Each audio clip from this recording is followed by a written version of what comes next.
호주야클럽 TV 여러분들 안녕하세요. 호토박입니다. 호주 영주권에 도전할 때 여러분들 항상 이 질문을 가지고 계십니다. 점수제 이민이 나아요? 취업 이민이 나아요? 그죠? 그리고 또 좀 더 깊이 들어가면 189를 해요? 190이 나에게 맞아요? 아니면 제가 491까지 고려해야 되나요? 이 질문을 하거든요. 자, 오늘 그에 대한 답이 좀 될 수 있을 것 같습니다. 들어가 보시죠. 자, 먼저 이 보고서는요, 이민성에서 나온 보고서인데, 이민성이 올 연말에 이제 대대적인 이제 이민 개편이 좀 있을 예정이고, 여러분들 이렇게 알고 있는 그 점수표 있잖아요. 그것도 좀 개편이 있을 예정이거든요. 바로 이 보고서를 좀 바탕으로 얘네들이 개편 준비를 하고 있다, 이렇게 보셔도 됩니다. 그래서 이민성 웹사이트에도 이 보고서가 올라와 있는데, 이 보고서에 있는 몇몇 자료를 제가 가져와서 여러분들하고 얘기를 한번 해볼게요. 자, 먼저 그 전에 여러분들께서 먼저 취업 이민하고 점수제 이민이 어떻게 다른지를 좀 이해를 하셔야 이 보고서 내용을 좀 이해를 할 거 아니에요, 그죠? 자, 먼저 취업 이민은요, 여러분들이 많은 분들이 이제 호주에서 대학을 졸업하고 내가 취업이 되면 영주권도 바로 그 즉시 해결된다 이렇게 생각하시는데 그렇지 않습니다. 뭐 현장 기능직 같은 요리, 제빵, 자동차 정비, 타일, 미장, 벽돌, 용접, 목수 이런 것들은 이제 2년 학업이지만 학사 과정들은 대부분 뭐 IT, 간호 이런 것들 3년 학업이잖아요. 그러나 또 공학이라든지 의료계통은 4년 이상 학업, 뭐 5년 이상도 있고, 그죠? 아무튼 어떤 전공이든 간에 영주권이 가능할 수 있는 이 전공들을 공부를 마친 다음에 졸업생 임시비자라는 걸 받죠, 그죠? 이 졸업생 임시비자를 가지고 이제 내가 경력을 2년을 더 쌓았을 때 비로소 임시 취업 비자라고 하는 TSS 비자를 신청할 수 있습니다. 영주권이 아니고 임시 취업 비자요. 예, 이 TSS라고 하는 임시 취업 비자 4년짜리를 받아서 다시 그 비자를 가지고 3년간 일했을 때 비로소 고용주 지명이민이라고 하는 영주권을 신청하게 되는 거예요. 그러니까 졸업 이후에도 단순 계산해도 2년 경력하고 임시 취업 비자를 받아서 다시 또 3년 경력하고 신청하는 거니까 5년 이상이 필요하잖아요. 물론 이게 조금 더 빨리 갈 수 있는 ENS 다이렉트 스트림이라고 또 있거든요. 이건 역시도 졸업하고 3년의 경력을 쌓아야 비로소 영주권에 신청이 돼요. 근데 대부분 이건 고용주들이 싫어하거든요. 왜냐하면 이제 영주권이 돼버리면 또 이 사람이 다른 직장을 또 옮겨갈 수도 있기 때문에 대부분은 이 TSS 비자를 거쳐서 3년 경력을 추가로 더 쌓고 영주권을 신청하는 ENS TRT 이걸 더 선호하게 되거든요. 그래서 이 취업 이민은 우리가 조금만 알아보면 졸업하고도 내 손에 영주권이 지어지기까지는 굉장히 많은 5, 6년 이상의 시간이 필요하다는 걸 알게 돼요. 그래서 이제 이 취업 이민을 많은 분들이 우선적으로 고려합니다. 근데 이 취업 이민은 아까처럼 이제 학업이 끝났죠. 2년이든 3년이든 4년이든요. 학업이 끝나면 기술 심사라는 걸 통과합니다. 내가 이 분야에 합당한 능력을 가지고 있습니다라는 기술 심사를 통과하는데 거의 대부분들은 학위만 가지고 기술 심사가 통과돼요. 다만 이제 IT 같은 경우는 졸업하고 1년 경력이나 프로페셔널 이어라고 하는 그 인턴 같은 걸 1년을 하고 난 다음에 기술 심사가 통과되기도 하고, 그 다음에 현장 기능직들 있잖아요. 요리, 제빵, 자동차 정비, 목수, 뭐 용접 이런 과정들은 졸업하고 이제 1년 경력을 또 추가로 더 쌓아야 이제 기술심사가 통과되거든요. 근데 그 외에는 대부분 이제 학위만 가지고 기술심사가 통과돼요. 그래서 이 기술심사만 통과되면 이민의향서라고 하는 EY를 신청할 수 있어요. 신청해서 이제 인비테이션을 받으면 바로 영주권을 신청하거든요. 물론 이제 EY를 신청했다고 누구나 다 인비테이션을 받지는 않아요. 이 인비테이션 받는 데는 자기의 점수에 따라서 좌지우지되고 내가 어느 주에서 공부했냐에 따라서 그 가능성은 좀 달라져요. 그렇기 때문에 이제 이 시간이 좀 필요하긴 하지만 아까 말씀드렸던 취업 이민처럼 5년 이상의 시간이 필요한 건 아니거든요. 그래서 대부분은 이 점수제 이민을 우선적으로 고려를 하게 됩니다. 근데 이게 바로 이제 189 연방정부에서 주는 영주권, 그 다음에 각 주정부가 관장하는 190 비자가 이제 여기에 해당하고요. 자, 그런데 이제 점수제 이민에도 491이라는 게 또 있습니다. 이건 어떤 거냐면 아까 그 내 점수가 낮아서 인비테이션을 못 받으면 영주권 신청할 수가 없잖아요. 그런 분들은 이 491 비자는 점수가 좀 낮아도 되니까 491 비자를 신청해서 5년짜리 임시 비자를 받고, 그런 다음에 3년을 더 일을 하게 되면 영주권을 또 신청하게 되는, 이제 이것도 역시 두 단계가 되겠죠. 그래서 이제 점수제 이민으로 나아가지만 내 점수가 많이 부족할 때는 491까지도 고려해야 되는 분이 계시기도 하거든요. 자, 어쨌든 종합적으로 보면 취업 이민보다는 점수제 이민이 유리하다, 그죠? 그리고 취업 이민은 내가 내 조건만 갖춘다고 되는 게 아니잖아요. 나를 스폰서할 다른 그 고용주, 고용 그 업체가 단순 고용이 아닙니다. 그 회사도 심사를 받고 나를 스폰서하는 거거든요.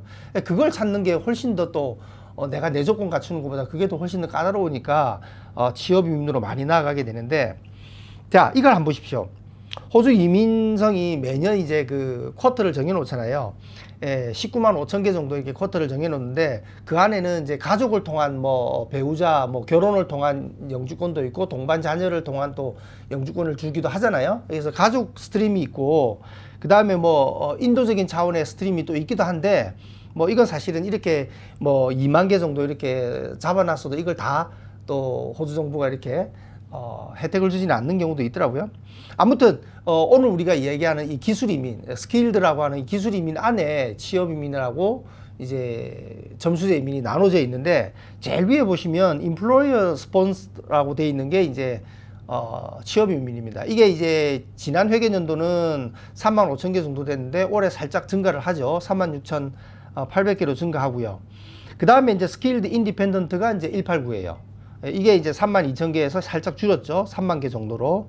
그리고 이제 주정부 스폰서라고 하는 190 비자가 3만 1천 개에서 이제 3만 개 정도로 좀 줄고요. 뭐 대동소이합니다. 그리고 491에 해당하는 이제 리저널, 뭐 여기에는 또 지방 지역 취업 이민도 있긴 하지만 어쨌든 이것도 3만 2천 개 정도 이렇게 잡혀 있습니다. 그래서 요것만 보면 비슷비슷한 비율이잖아요. 그런데 자, 요 도표 보시면요, 제일 위에 23년도 제일 위에 보면 23% 되어 있는 이 군청색이 189 비자, 연방정부에서 주는 189 비자라고 볼 수 있는데 34%좀 되던 것이 상당히 지금 189는 줄어가고 있습니다. 그죠? 예. 점수제 이민 안에서도 연방정부에서 주는 이 189는 상당히 많이 축소되고 있다. 그러니까 여러분들이 공부할 때 대도시, 시드니, 멜번, 브리스번 같은 데서 공부하고 내가 189 하면 되지 라고 했을 때는 그게 현실적으로 쉽지 않을 수 있다는 걸 감안하셔야 되고요. 그 다음에 고용주 지명인민도 약간 하늘색인데 약간 뭐 줄고는 있는데 그 밑에 두 개는 꾸준합니다. 그죠? 리저널 지역, 그러니까 뭐 491에 해당하는 것들은 훨씬 더 증가하기도 하고요. 그리고 주정부 이민도 꾸준히 계속 그 수치를 유지하고 있는 겁니다. 자, 이거는 좀 더 극명하게 나타나는데요. 여러분들이 영주권을 받았을 때 이 사람이 그 전에 영주권 받기 전에 어떤 비자를 가지고 있었는지를 보면 파이프라인이 어떻게 흘러가는지를 볼 수 있잖아요. 자, 제일 위에 한번 보십시오. 제일 위에가 고용주 지명이민인데 당연하죠. 하늘색이 바로 이 아까 그 TSS 비자 같은 겁니다. 임시 취업 비자. 그러니까 고용주 지명이민은 대부분 다 임시 취업 비자를 가지고 경력을 쌓은 다음에 넘어오는 게 이제 고용주 지명이민이죠. 자, 그런데 두 번째 한번 보십시오. 네, 189 비자. 연방정부에서 주는 189 비자는 60%가 뉴질랜드 사람이 다 차지했죠.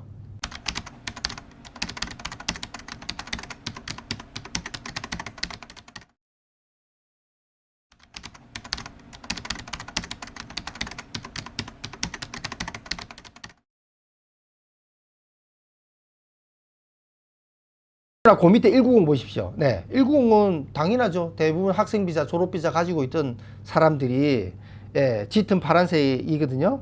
네, 학생비자나 졸업비자 가지고 있던 사람들이 대부분 다 190으로 넘어가고, 그 아래쪽에 491도 보십시오. 역시 마찬가지로 짙은 파란색, 그러니까 졸업비자랑 학생비자를 가지고 있던 상태에서 491로 이렇게 넘어간다. 그러니까 그 파이프라인이 이제 그렇게 흘러간다라는 걸 이제 볼 수가 있는 거죠. 자, 이건 제가 지난 영상에서도 말씀을 드렸는데 제가 밑에 링크를 달아 드릴게요. 호주 학생 취업률 대 유학생 취업률. 호주 학생 취업률, 우리 보통 자료들은 대부분 다 호주의 일반적인 취업률이잖아요. 근데 유학생만을 놓고 본 또 취업률이 전공별로 다 있거든요. 제가 그거 분석한 자료를 영상에 올려놨으니까 여러분들 거기 들어가셔서 이 자료를 한번 보시면 되는데, 그 자료에서 바로 이 내용이 핵심 내용이었어요. 유학생들은 대학을 졸업하고 나서 왜 딴 일 하느냐? 졸업생 비자 같은 걸로 이제 영주권 받기 전에도 이제 경력을 쌓잖아요. 그 왜 자기 분야 경력을 쌓지 못하고 딴 분야에서 일하는 사람 좀 있잖아요. 그의 주된 원인, 대부분의 메인 이유는 영주권이 없어서입니다. 그러니까 여러분들 더더욱 호주에서 영주권 유학을 할 때는 영주권을 어느 시점에 빨리 받는지 여기에 포커스를 두는 게 합리적인 선택이고요. 자, 요 자료를 한번 보십시오. 왜 호주 정부가 189를 계속 축소해 나가는지를 알 수 있을 겁니다. 호주 사람들은 시드니, 멜번, 브리스번에 거주하는 사람이 49%인데 이민자들은 62%나 돼요. 호주의 인구 분산 정책에서 이민자들이 더 대도시로 쏠림 현상이 심하죠. 그리고 특히나 캐피탈, 그러니까 호주는 각 주도가 있잖아요. 아들레이드, 남호주에는 아들레이드라는 도시가 있고 웨스턴 오스트레일리아에는 또 퍼스라는 도시가 있고, 그죠? 이런 각 주도들이 있거든요.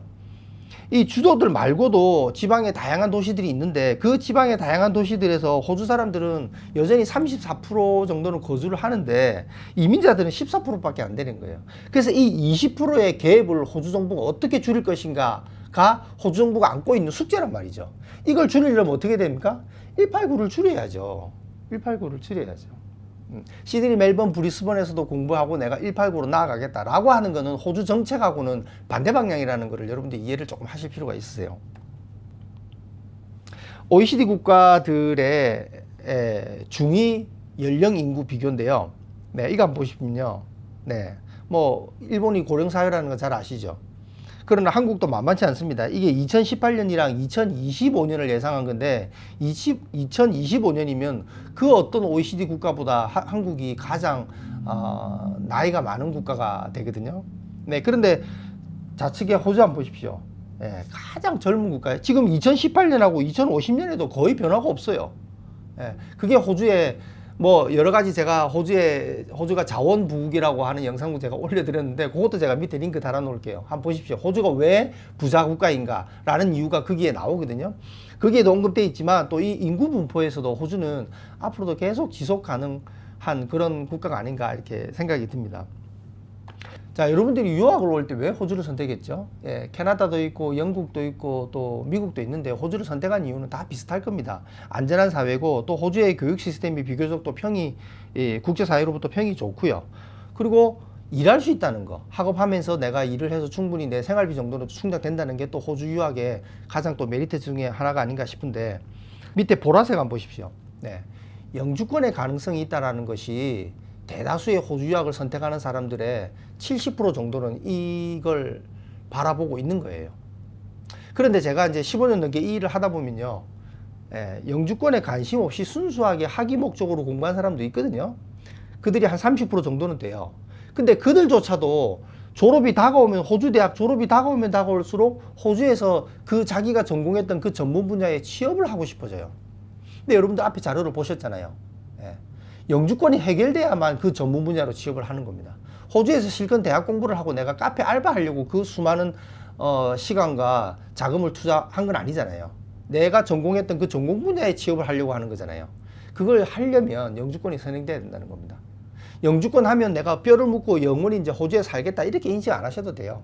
호주에서 내가 한 4, 5년 정도 충분히 경력을 쌓고 한국에 돌아간다 그러면 호주 대학 졸업장만 들고 한국에 돌아간 거랑은 완전히 다르다는 거는 뭐 우리 여러분들 뭐 어렵지 않게 알 수 있잖아요. 여러분들 개개인은 내가 호주 공부하고 나서 내가 한국에 돌아와서 무슨 일을 하겠다, 혹은 뭐 미국이나 싱가포르로 또 가보겠다, 뭐 이런 계획이 있을 겁니다. 근데 그런 계획이 있다 하더라도 졸업장만 가지고 갔을 때는 정말 만만치 않을 거고요. 저희 학생들 중에도 종종 이제 영주권 유학에 관심 없어서 자기가 원했던 순수한 공부를 하고 한국에 돌아가는 경우에 이제 뭐 종종 제가 연락을 취해서 이렇게 컨택을 해보면 원치 않는 그런 잡을 가지고 있는 분도 많고요. 어떤 경우에는 또 동네에 있는 작은 영어 학원 같은 데서 영어 강사를 하는 경우도 있습니다. 영어 강사가 나쁘다는 건 아니지만 이 학생이 공부할 당시에는 동네 영어 학원에서 영어 아이들 가르치려고 그 공부하겠던 건 아니었거든요. 그래서 여러분들이 호주 대학을 생각할 때는 호주 대학을 졸업하고 내가 한 3, 4년 이상은 충분히 경력을 쌓겠다라는 것을 염두에 두지 않을 수가 없어요. 근데 그 3, 4년의 전문 분야 경력은 영주권이 선행돼야 된다는 겁니다. 자, 이거는 제가 호주 영주권 유학에서 전공을 어떻게 선택해 나가야 되는지 그 전공 선택 비법이라는 영상에서도 말씀을 드렸던 건데 10단계로 이렇게 나눠져 있거든요. 이 전공 선택이 영주권의 가능성을 송두리째 좌우하니까요. 요 영상도 여러분들이 함께 한번 보시면 오늘 제 영상이 제가 말씀드리고자 하는 내용이 좀 더 가깝게 다가올 겁니다. 그래서 요걸 가지고 자기의 나이, 자기의 영어 조건, 자기의 자금력 이런 것들을 바탕으로 해서 이제 물론 적성이라든지 이런 것도 감안을 해야 되겠죠. 그렇게 해서 이제 전공을 선택해 나가면 되는 거고요. 자, 호토바기 조언. 점수제 이민이 나아요? 취업이 이민이 나아요? 뭐 이건 오는 게 낫다기보다 여러분들이 여러분들 조건을 좀 더 전문가적 관점에서 객관적으로 판단하셔야 됩니다. 그래서 여러분들의 나이, 영어, 학력, 경력 뭐 이런 것들 다 점수로 환산했을 때 내가 점수제 이민으로 나아갈 수 있는 사람인지, 아니면 나는 취업 이민에 포커스를 둬야 되는 사람인지, 종종 둘 다 고려할 수 있는 사람도 있습니다. 이런 것들을 좀 더 전문적인 관점에서 객관적으로 판단하셔야 되고요. 그리고 내가 만약에 점수제 이민으로 나아간다 그러면 189보다는 190에 우선적으로 포커스를 두는 게 좀 더 현명한 방법이 아닌가 이렇게 봅니다. 그리고 491은 190이 안 됐을 때 그 다음 차선책으로 생각해도 되니까요. 근데 190은 내가 공부를 어디서 했냐가 결정타거든요. 시드니 멜번 브리스번에서 공부해놓고 어라? 시드니 멜번 브리스번에서 190 비자가 어렵네? 그럼 그때 가서 내가 캔버라로 가면 되겠네? 그때 가서 내가 퍼스로 가면 되겠네? 이게 안 됩니다. 대부분 주정부는요, 190 비자는요, 그 주에서 공부한 사람한테 혜택을 주거든요. 그래서 제가 다음 영상은 190 호주 영주권 유학에서 어느 주에서 공부하는 게 합리적인가 라는 영상을 가지고 제가 여러분들 또 찾아뵙도록 하겠습니다. 오늘 영상이 도움이 되셨기를 바랍니다. 좋아요, 구독 부탁합니다. 감사합니다.